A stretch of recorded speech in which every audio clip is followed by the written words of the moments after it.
suis accompagné par Maïté Gassio et Xavier Tabé qui sont paramédicaux au CHU de Tours aussi. Et donc nous venons dans le cadre d'un partenariat entre le CHU de Tours et l'hôpital OGIP pour mener à bien des missions en cardiologie interventionnelle. Donc c'est un partenariat qui déjà dure depuis 3 ans, où on a vraiment atteint une certaine maturité dans cette relation, avec beaucoup de respect et de l'amitié aussi maintenant qui s'est créée entre nos équipes. Et donc on vient sur 3-4 jours pour soigner des patients et réaliser des angioplasties complexes avec du matériel qu'on amène grâce à l'association Horizon Sahel.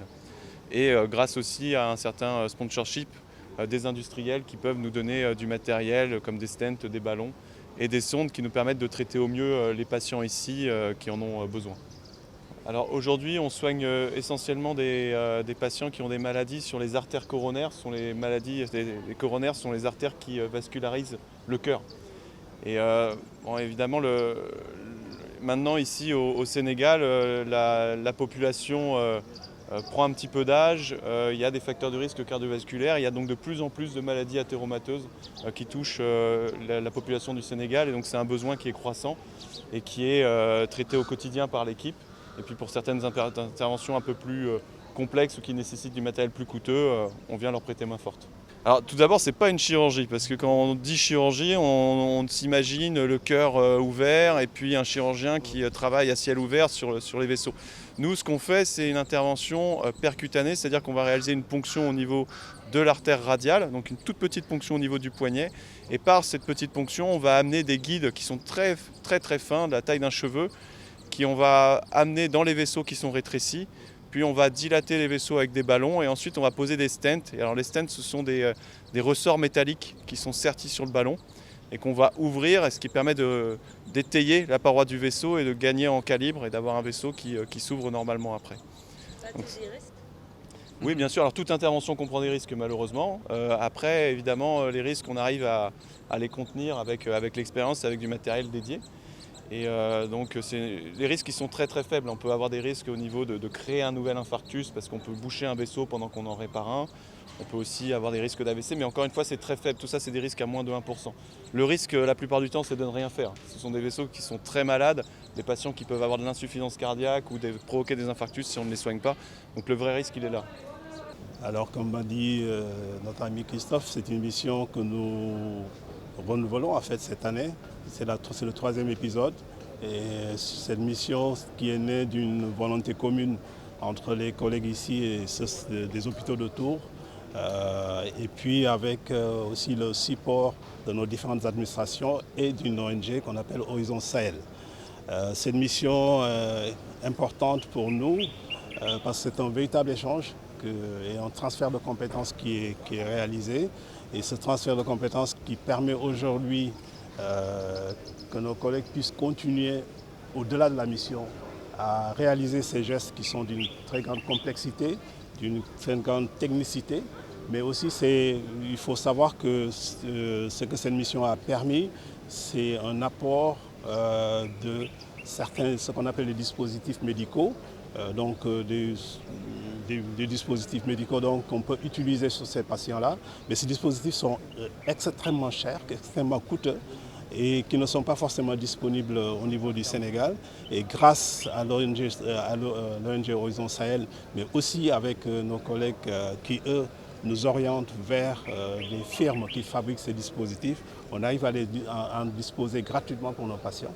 Et donc, de façon globale, ça va permettre de traiter des patients extrêmement graves et avec un traitement qui est relativement coûteux, mais finalement qui leur revient avec des coûts bien moindres grâce à nos collègues, le soutien de l'ONG et puis l'administration aussi. Donc c'est ça que, disons, nous retenons en tout cas de cette mission-là. Donc il y a un aspect au niveau transfert de compétences qui est fait. Et derrière, il y a aussi cette possibilité de disposer de ces outils-là qui nous permettent de continuer à faire bénéficier de ces traitements à nos patients. Oui, donc de toute façon, les dispositifs, on les a eus de façon onéreuse, donc on ne peut pas faire supporter aux patients cela. Mais après, il y a certains coûts pour certains coûts qui seront forcément supportés. Mais il faut savoir que Si on faisait au coût réel, c'est des actes qui vont tourner autour de 5 millions de francs, donc par personne. Donc c'est quand même très élevé en termes de coût, mais aujourd'hui on arrive, c'est quasiment peut-être ceux qui ont pu payer, c'est peut-être autour du dixième de cette facture qu'ils ont eu à honorer. Certains même n'ont rien payé du tout, quoi. Donc c'est pour dire que ces patients qui parfois sont dans la difficulté et qui sont relativement graves, on arrive quand même à leur permettre de bénéficier d'une certaine équité thérapeutique, si on veut dire. Et dire que vraiment nous sommes très satisfaits, très contents d'accueillir quand même cette équipe qui est là pour aider la population sénégalaise, je dirais, mais également aider nos techniciens dans le cadre de transfert de compétences. Je pense que ça, c'est important de le dire. Mais il faut savoir également qu'aujourd'hui, les maladies cardiovasculaires prennent le pas sur les maladies infectieuses. Il y a cette transition effectivement épidémiologique qui est là. Et donc nos concitoyens souffrent de ces maladies et le plus souvent la prise en charge est coûteuse. Et donc avoir une mission pareille qui peut nous aider quand même à les prendre en charge à moindre coût, mais également à aider nos techniciens à performer dans le secteur, je pense que c'est important. Et donc il s'agit aujourd'hui, nous, de magnifier cela et de souhaiter vraiment cette pérennisation et dire qu'effectivement c'est pour le bénéfice de la population sénégalaise, mais également pour le bénéfice de l'hôpital général Idrissa Pouye. Voilà. Les perspectives, il faut dire que c'est une collaboration qui va continuer. Peut-être aujourd'hui nous sommes dans le cadre de la cardiologie interventionnelle, mais il faut savoir que c'est un champ très large. La coopération entre Tours et OGIP, c'est une coopération large, donc beaucoup de secteurs sont impliqués.